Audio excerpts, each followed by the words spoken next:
ditis ya? Iya. Ruangan 4. Di ruangan 4. Assalamualaikum. Waalaikumsalam. Ini ruangannya ditis ya? Iya, betul. Oh iya. Masuk. Ya. Assalamualaikum. Ayo Mbak, silahkan duduk. Ya, terima kasih Bu. Iya.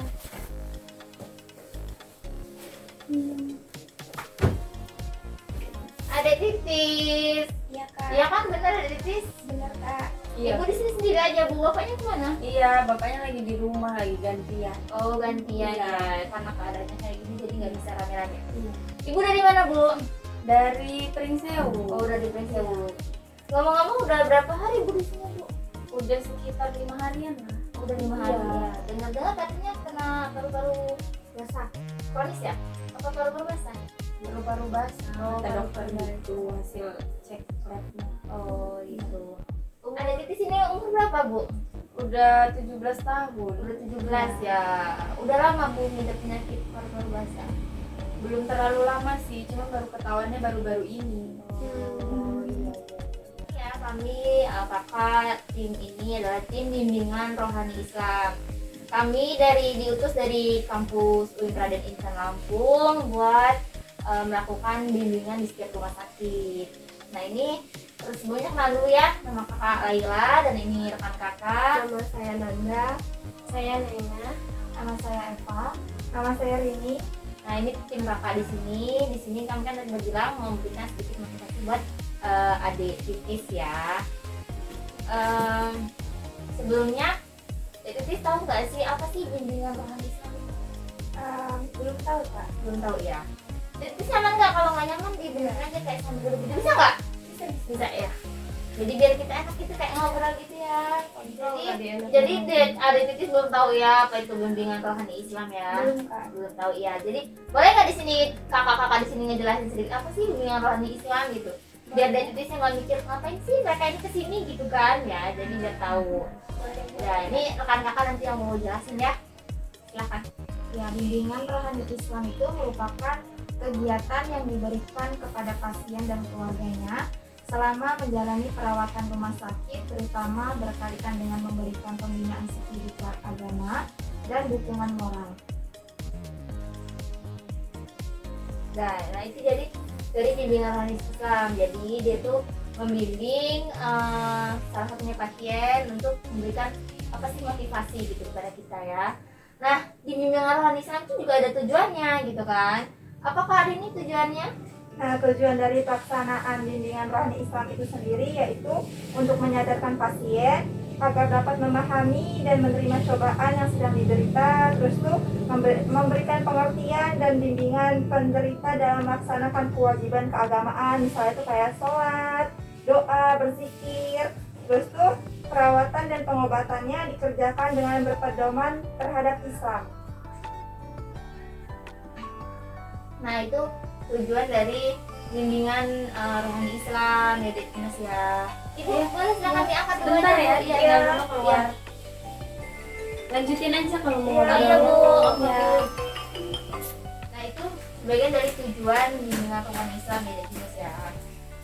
Kalau kakak boleh tahu Dinas ngeluh nggak sih di sini? Di rumah sakit. Bosan Kak. Bosan ya.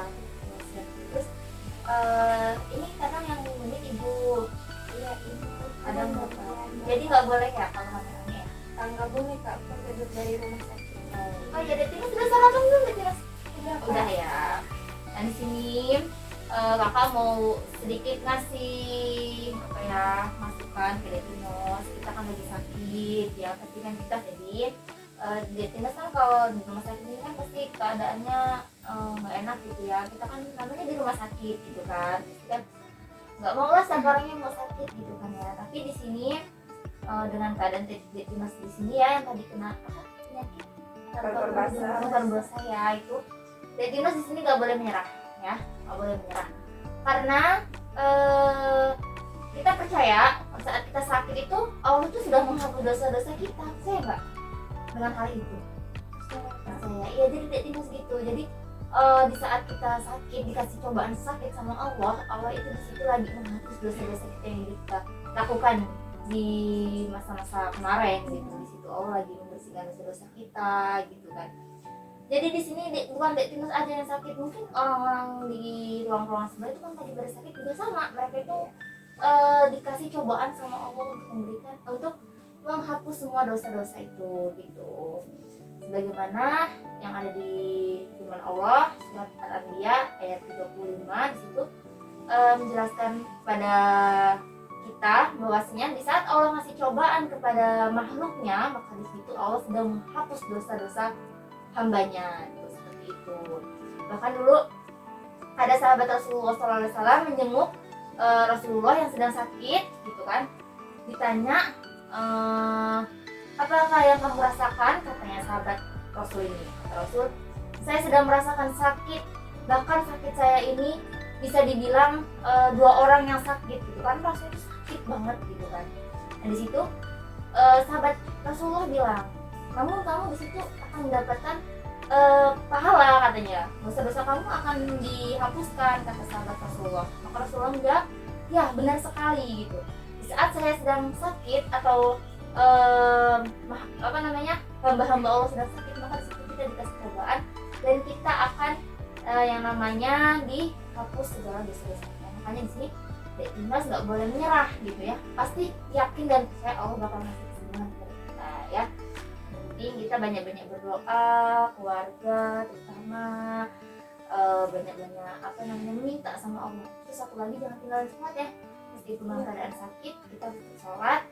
Kalau memang tidak bisa memakai air, kita bisa tayamum ya, bisa kan? Udah bisa tayamum belum? Bisa Kak. Iya udah bisa. Nah itu mungkin ini teman-teman kakak juga pengen ngasih motivasi buat Dek Tinus gitu kan. Silakan dari rekan-rekan. Ya, di sini kan Adik Tinus kan lagi sakit ya. Iya Kak. Nah di sini kakak pengen ngasih tahu ya, mungkin ya dari kita apa sih, sebagaimana pepatah yang sering kita dengar ya, tidak ada gading yang tidak retak. Nah begitu juga nggak ada orang yang tanpa sakit. Nah jadi setiap orang tuh pasti sakit. Nah di sini kakak pengen ngasih tahu Dek Tinus untuk selalu walaupun kita sakit, kita harus selalu mengingat Allah. Nah gimana sih caranya? Nah caranya itu ketika Dek Tinus sedang berbaring, Dek Tinus boleh tuh nonton di YouTube kajian-kajian Ustadz. Untuk apa tuh Kak? Nah di situ Dek Tinus juga bisa kan menjadi penyemangat Dek Tinus lagi, nasihat-nasihat Ustadz tuh bisa buat Dek Tinus tuh bangkit dan percaya kalau Allah ngasih penyakit ini nih ya untuk menghapus dosa-dosa Dek Tinus. Nah terus tuh yang kedua itu, Dek Tinus itu walaupun kita sedang berbaring, kita harus berzikir kepada Allah. Sebagaimana ada hadis ya, ketika kita mengucapkan subhanallah wa bihamdi dan subhanallahil azim 100 kali, sebanyak apapun dosa kita, Allah tuh pasti ngampunin dosa kita yang banyak itu sebuih lautan itu pasti Allah ampunin. Nah jadinya walaupun kita sedang berbaring, kita zikir subhanallah wa bihamdi sampai 100 kali. Kita harus yakin dosa-dosa kita tuh emang lagi Allah gugurin. Terus tuh yang di sini yang ketiga itu, nah walaupun kita sedang berbaring, kita harus tetap baca Al-Quran, karena di dalam Al-Quran itu tuh obat-obatnya. Karena Al-Quran itu tuh sumbernya obat. Ketika kita membaca Al-Quran, pasti hati kita tuh bakal tenang, tentrem gitu ketika kita membaca Al-Quran. Terus tuh kita juga melakukan ibadah-ibadah. Untuk apa itu Kak? Yaitu untuk mendekatkan diri kita kepada Allah. Nah contohnya gimana Kak? Ya ibadah itu kan banyak ya, kayak doa, zikir, sholat. Nah itu ibadah-ibadah yang insya Allah bisa mendekatkan diri kita kepada Allah. Terus tuh yang berikutnya itu, kita harus berdoa sama Allah. Kita harus yakin sama Allah. Karena doa setiap orang yang muslim, pasti doanya itu bakal dikabulin sama Allah. Sebagaimana kisahnya Nabi Zakaria ya, di surat Al-Maryam, dia tuh udah tua dan istri dia tuh mandul, tapi dia tuh berdoa sama Allah, ya Tuhanku, sungguh tulangku telah lemah dan kepalaku telah beruban, dan aku belum pernah kecewa dalam berdoa kepada Engkau. Nah ketika Zakaria itu berdoa sama Allah, terus tuh Allah kabulin doa Zakaria itu. Terus tuh Allah bilang, Wahai Zakaria, kami memberikan kabar gembira kepadamu dengan seorang anak laki-laki yang namanya Yahya, yang kami belum pernah memberikan nama seperti itu sebelumnya. Nah, ketika kita berdoa dan doa kita tuh yakin sama Allah, pasti dikabulin sama Allah. Jadinya di sini Detinos jangan patah semangat, terus tuh jangan menyerah. Setiap penyakit itu pasti ada obatnya. Itu aja sih dari kakak. Dari hari ini ya masih motivasi sama Detinos, bahwasanya kita nggak boleh namanya ninggalin sholat meskipun kita sakit, kita terus baca Al-Quran, tetap berzikir sama Allah gitu, kita kesimpulan ya. Nah itu tadi motivasi dari Karini ya, bahwasanya kita sakit kita nggak boleh nyerah, kita tetap harus berzikir, baca Al-Quran gitu kan. Dan yang paling harus banget itu kita nggak boleh ninggalin sholat ya, karena kita orang Islam. Jadi jangan sekali-kali kita meninggalkan sholat, apalagi dengan kita keadaan sakit gitu kan. Karena Allah tuh memudahkan hambanya ya. Sakit itu enggak sholat itu bukan yang hal yang sulit gitu. Saat kita sakit kita nggak bisa berdiri, kita bisa duduk. Kalau kita nggak bisa duduk, kita masih bisa berbaring. Nah mungkin dari rekan-rekan itu ada yang ingin memberikan motivasi silakan. Nah, apa namanya, penyakit itu emang datangnya dari Allah. Nah, ada surat Asy-Syura ayat 80 itu yang artinya tuh, dan apabila aku sakit dialah yang menyembuhkan aku. Jadi maksudnya itu hanya Allah yang bisa menyembuhkan penyakit Detinos. Walaupun ada obatnya, tetapi kembali lagi Allah yang ngasih kita sakit, dan kita harus selalu bertawakal kepada Allah. Ingat terus sampai Allah, terus berpikir, jangan lupa sholat karena penyakitnya Detinos ini dikasih, Allah ngasih penyakit kepada Detinos ini karena Allah mau menyembuhkan dosa-dosa Detinos gitu. Jadi kita harus tetap semangat, nggak boleh menyerah.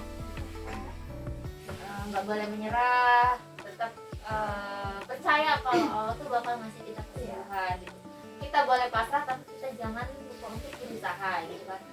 Saya masih disuruh berusaha, ya itu berusahanya nggak capek kok. Kita berdoa kita minta sama Allah, karena obat itu yang paling nanti itu dari Allah. Dan yang selanjutnya ada kata-kata. Gimana? Udah beberapa hari ini obatnya diminum belum? Udah Kak. Iya. Obat terus.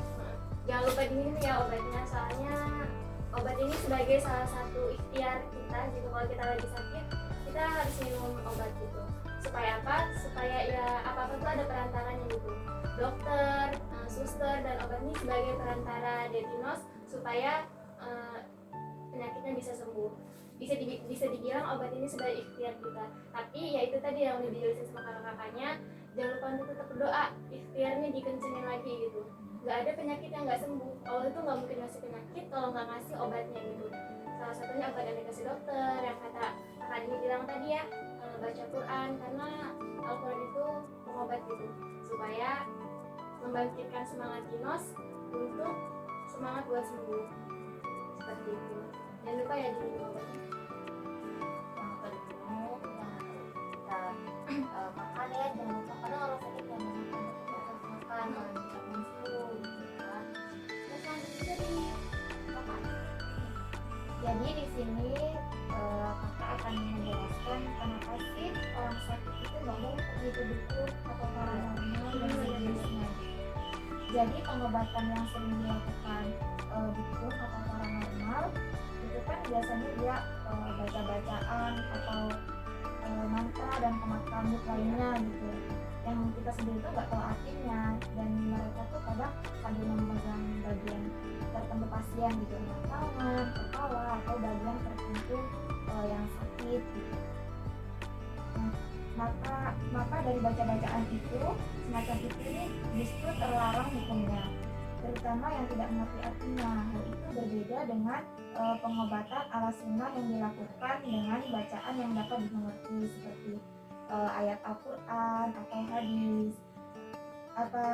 Apa yang lebih sering kita kita kenal itu sebagai metode ruqyah. Maka hal itu justru hukumnya sunnah dan terpuji tanpa meninggalkan pengobatan klinis dan medis. Nah, seperti doa yang dianjurkan oleh Nabi, yaitu Bismillahirrahmanirrahim. Allahumma rabban nasi mudhibal ba'sa isfi anta syafi la syafi illa anta syifa'an la yughadiru saqama. Yang artinya, ya Allah, wahai Tuhan segala manusia, hilangkanlah penyakitnya, sembuhkanlah ia, hanya Engkaulah yang dapat menyembuhkannya, tidak ada kesembuhan melainkan kesembuhan darimu, kesembuhan yang tidak mengulangi. Nah, seperti itu deh, kadang suka dengar tuh ya, kalau kita sakit artinya nggak ke rumah sakit, ke dukun, malah ke tempat-tempat yang serinter syirik ya, kita nggak boleh kayak gitu.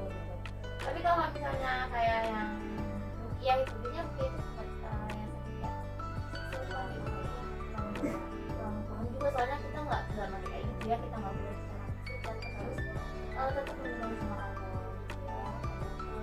ya, suster obat juga yang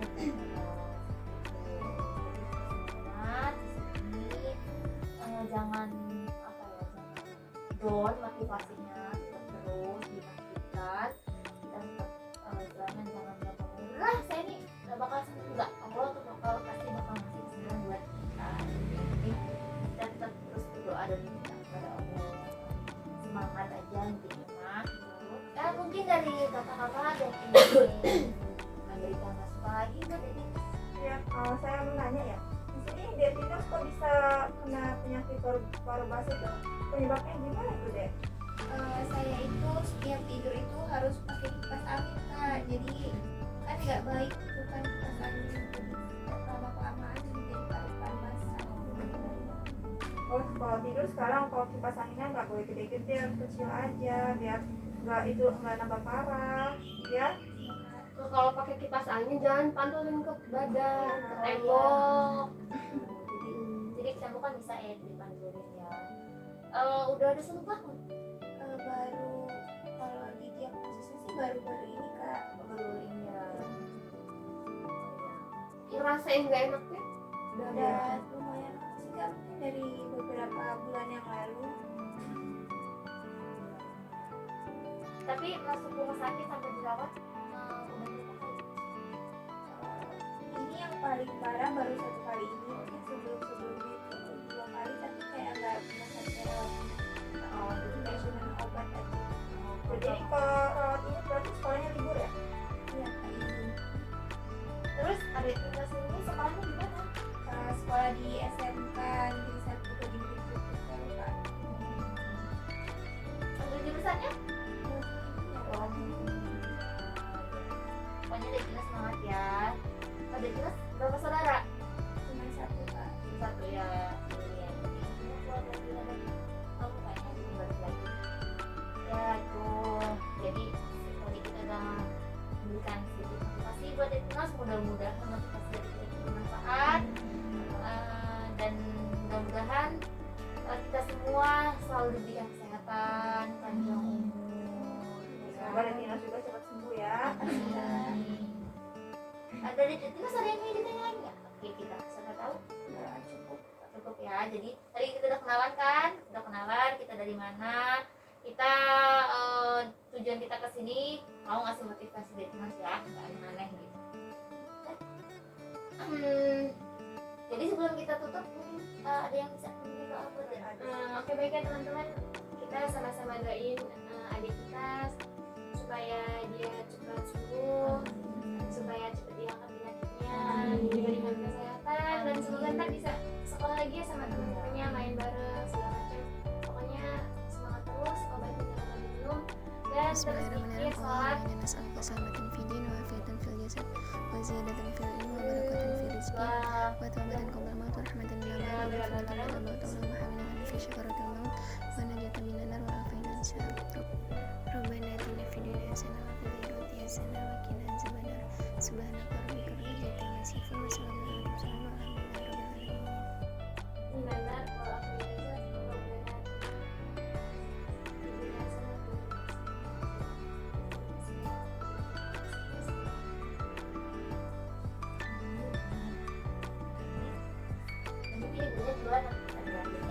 Nah ini ada buku barangkali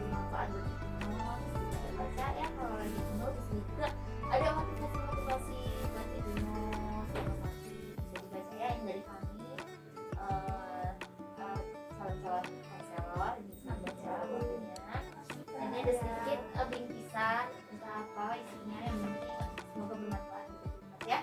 Sudah dari kita, mungkin cukup sekian dari kita. Obatnya Oh iya, ini obatnya. vitaminnya ya. Vitaminnya diminum ya, dari ya. Iya. Jangan sampai diminum, jangan lupa makan.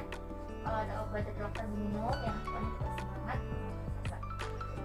Jadi itu aja sis ya. Dari kami terima kasih sudah meluangkan waktunya. Kami udah boleh hadir ke ruang inapnya Mas ya. Jadi salam buat keluarga ya. Assalamualaikum. Makasih sekali ya. Sampai ketemu lagi ya Tina. Kami pamit dulu ya Mas ya.